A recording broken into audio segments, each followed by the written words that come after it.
Inicialmente, eu gostaria de citar o profeta Isaías, o profeta pré-exílico messiânico por excelência. Isaías faz uma previsão com relação a esse local. Ele diz: terra de Zabulon e Naftali. Terra de Zabulon e Naftali é Cafarnaum. Porque se você olhar a divisão das 12 tribos, nessa região foi aonde ficou destinada aos filhos de Jacó, chamado Naftali e Zebulon. Então o profeta diz: terra de Naftali e Zabulon, sobre ti descerá uma luz. E essa luz, o povo que vivia em trevas, vê uma luz. Então eu queria desejar aos povos do Brasil, do planeta inteiro, que a luz universal do planeta surja aqui. Porque quando Jesus vai a Nazaré e não é recebido como deveria ser pelos seus conterrâneos, ele vem para Cafarnaum. E aqui ele se instala na casa de Pedro, aqui ele cura a sogra de Pedro, e aqui ele fica por 2 anos e 4 meses, quando ele se muda para Jerusalém, que faz os seus últimos 8 meses o seu ministério na Judéia. Porque o ministério de Jesus é dividido em 2 grandes ministérios.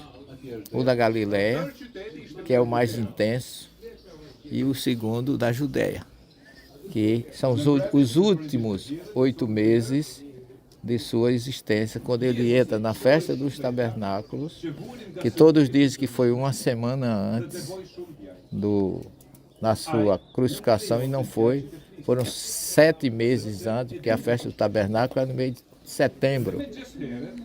Então de setembro até a Páscoa são 7 ou 8 meses de diferença. Não foram 7 dias como as igrejas pregam, transformaram a festa do tabernáculo em domingo de Ramos. Então tudo isso a gente conclui e defende esses princípios baseados exatamente nessa geografia espiritual, nessa revelação espiritual.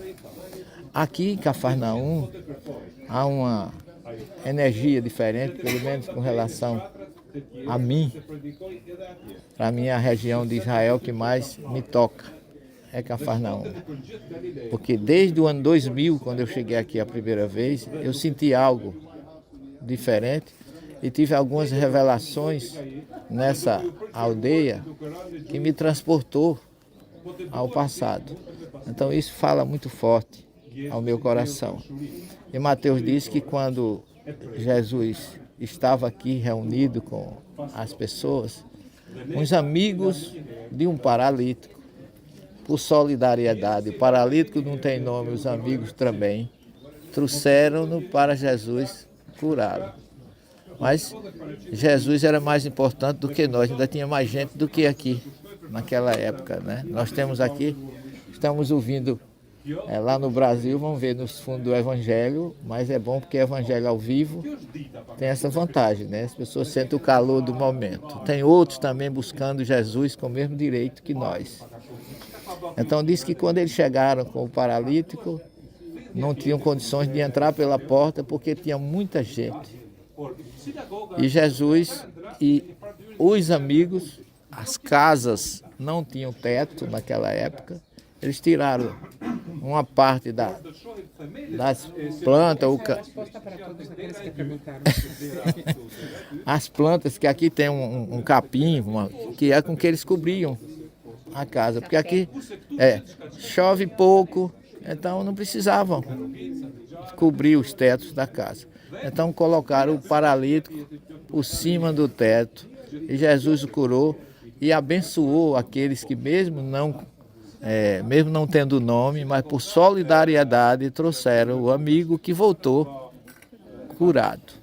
Então aqui está o núcleo energético de luz do planeta.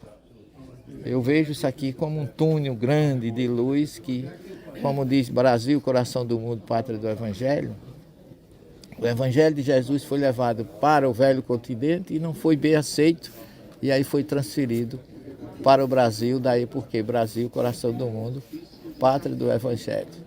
E aqui diz Mateus, que é o evangelista que mais narra Jesus aqui, dentre os outros, que na época de Jesus, com as dificuldades que existiam, de preconceitos e conceitos, a influência romana que a gente vê aqui em todo canto, até o que Ofra estava falando agora, disfarçadamente o povo tinha que criar situações para driblar o despotismo e o tiranismo romano.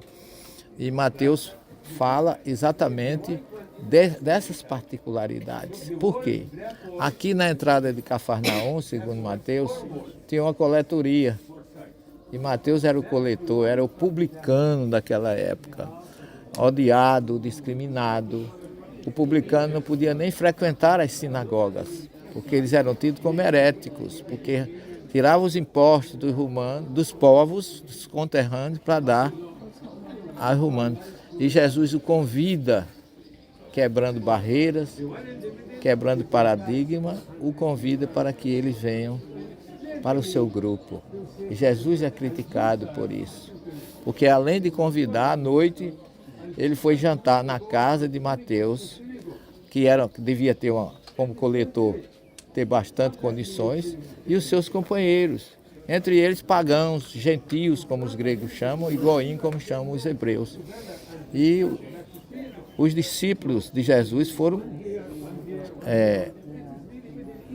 contactados pelos fariseus: como é que vosso mestre vai jantar com publicanos, com pagãos? E Jesus não esperou nem que eles respondessem. Jesus diz assim: vocês estão preocupados com os sacrifícios. Vão estudar os profetas, porque eu não quero sacrifício, eu quero misericórdia. Não são os doentes que precisam não são os sadios que precisam de médicos, mas os doentes. Eu vim para viver com os doentes. Então Jesus dá uma resposta muito interessante, inclusive baseada no judaísmo, porque o judaísmo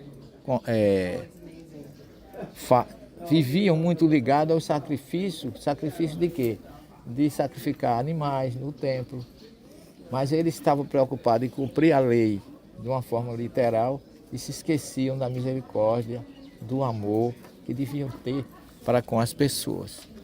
Então, pessoal, aqui nós somos tocados em todos os sentidos. Diz que Mateus narra, que é primeiro, lá no início do capítulo 13 do evangelho dele, que Jesus veio, se hospedou na casa de Pedro, mas Jesus, como líder, ele não ficava em casa e mandava os outros realizar as coisas. O verdadeiro líder é aquele que sai na frente, ensinando, orientando. Mas já havia muita gente à espera de Jesus na entrada de Cafarnaum. Ele sai da casa de Pedro, vai à margem do mar da Galileia, entra num barco e ali ele começa a pregar as pessoas dentro do barco e as pessoas na praia. Se a gente analisar essa atitude de Jesus, a gente vai observar que a gente está mais ou menos fazendo o que ele fez. Nós deixamos as nossas casas, deixamos os nossos trabalhos, nos programamos para vir em busca de alguma coisa.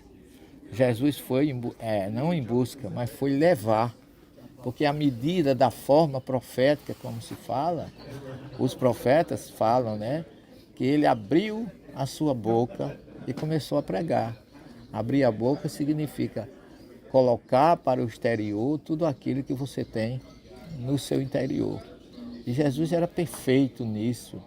Ele dizia que não é o que entra pela boca que ofende, mas o que sai, a importância que você tem no seu coração. E aí ele dá início à maior parábola que eu considero de todas as parábolas ensinadas por Jesus, que é a do semeador. Ele começa a falar que um semeador saiu a semear. E muita gente, eu já vi, porque as parábolas são profundas, o seu entendimento depende de vários níveis de interpretação, né? E a gente varia com conhecimento, com evolução espiritual. E veja que é uma parábola que parece uma parábola de agricultor, porque ele fala no solo, ele fala como deve ser semeado, e que o semeador, porque ele não disse o agricultor, porque não é uma parábola de agricultura. Embora que a semente ele não diz qual é, mas dentro das plantas que estão na Torá, a semente que Jesus fala é o trigo. A primeira semeadura. É tanto que a parábola seguinte é a do joio e do trigo. Porque o trigo é a primeira que aparece entre as sementes das 7 plantas que estão na Torá. Que é o trigo, a cevada, qual é o outro? A uva, romã, tâmara, figo e o figo. Então são 5 frutas e 2 sementes. Então ele está falando da primeira. Mas Jesus é magnífico, porque ele disse que o semeador tentou 4 oportunidades.